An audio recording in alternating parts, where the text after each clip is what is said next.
so এটা আপোনালোকৰ দেৰি নকৰিবলৈ মই এবাৰ আপোনালোকৰ এজিএছৰ প্ৰিলিমৰ এজিএছ গ্ৰেড 3 প্ৰিলিমৰ আপোনালোকৰ পেপাৰখন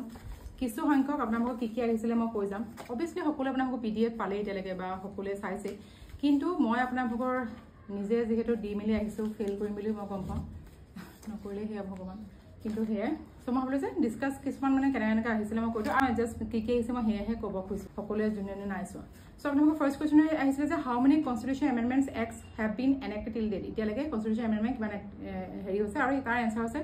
106 আৰু মই ৰাইট ইজ 106 তাছত আপোনালোকৰ দুটা কেছ লো আহিছে এটা আপোনালোকৰ এছিয়ান ৰিফাৰ্সিং জাজমেন্ট হেয়া আহিছে হেয়া হ'ব High Court Bar Association Allahabad versus union of India কিন্তু মোৰ ভুল হ'ল মই দিলো আপোনালোক High Court Bar Association Jabalpur versus union of India so তাৰপিছত আপোনালোকৰ তাৰ পিছৰ এটা কেছ লো আহিছে এটো আছে Supriyo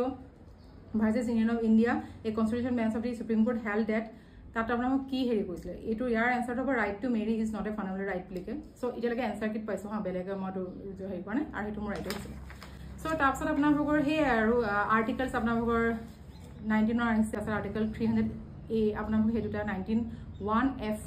and 31 were deleted and article 300A was inserted by the following constitutional amendment act কোনটো কনস্টিটিউশনৰ পৰা তো হৈছে এই আৰ্টিকল 21 ৰ বিষয় আহিছে আৰ্টিকল 15(1) ৰ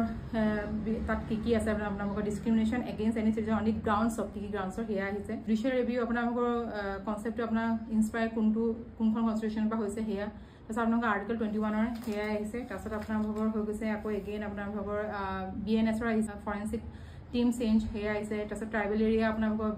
বিএনএছএছ ত আপোনালোকৰ কোনখিনি বুজাই হেয়া আহিছে তাছত আপোনালোকৰ হৈ গৈছে যে জিৰো এফেয়াৰ কাক কয় হেয়া আহিছে তাছত আপোনাৰ আহি গ'ল বিএনএছ ত আপোনালোকৰ স্নেচিং হেয়া আপোনালোকৰ নতুন অফেন্স হয় নে আপোনালোকৰ ভিতৰতে লাগে তো মোৰ ভুল হ'ল মই লিখিলো যে কভাৰ্ড আন্ডাৰ থেফট সো হেয়া তাছত আপোনালোকৰ সেকশন 84 অফ ভাৰতীয় ন্যায় সংহিতা বিএনএছ ৰ আহিছে তাছত আপোনাৰ হৈ গ'ল আপোনালোকৰ আকৌ বিএনএছ ৰ আহিছে আৰ্টিকল সেকশন আপোনালোকৰ 20 অফ বিএনএছ আৰু এফালে 82 মানে সেকশন 82 অফ আইপিসি যোনটো নেকি আপোনাৰ 7 ইয়াৰ্স ইয়ং এজৰ আপোনালোকৰ জেনেৰেল এক্সেপশনৰ ভিতৰত পৰে হেয়া আহিছে তাছত আপোনালোকৰ সেকশন 28 অফ বিএনএছ হেয়া আহিছে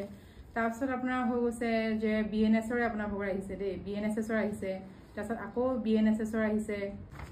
দেন আপোনালোকৰ জেনেৰেল এক্সেপশন আপোনালোকৰ আগতে কোড আছিল এতিয়া কোড আছে মানে আইপিসি কোড আছে আৰু বিএনএছ কোড আছে হেতু আহিছে হেতু ৰাইটে হৈছে অবভিয়াসলি আৰু তাৰপিছত আপোনালোকৰ ইনটক্সিকেশনৰ কথা আহিছে যোনটো নেকি জেনেৰেল এক্সেপশনৰে হয় হেয়া আপোনালোকৰ বিএনএছ ৰ হৈ গ'ল তাৰপিছত আপোনালোকৰ গ্ৰিভিয়াছ হাৰ্ট কোন কিয়া কভাৰ কৰে তাৰপিছত আপোনালোকৰ হৈ গৈছে আকৌ আপোনালোকৰ কেছ লো আহিছে তাৰপিছত আপোনাৰ বিএছ মানে ইভিডেন্স এক্ট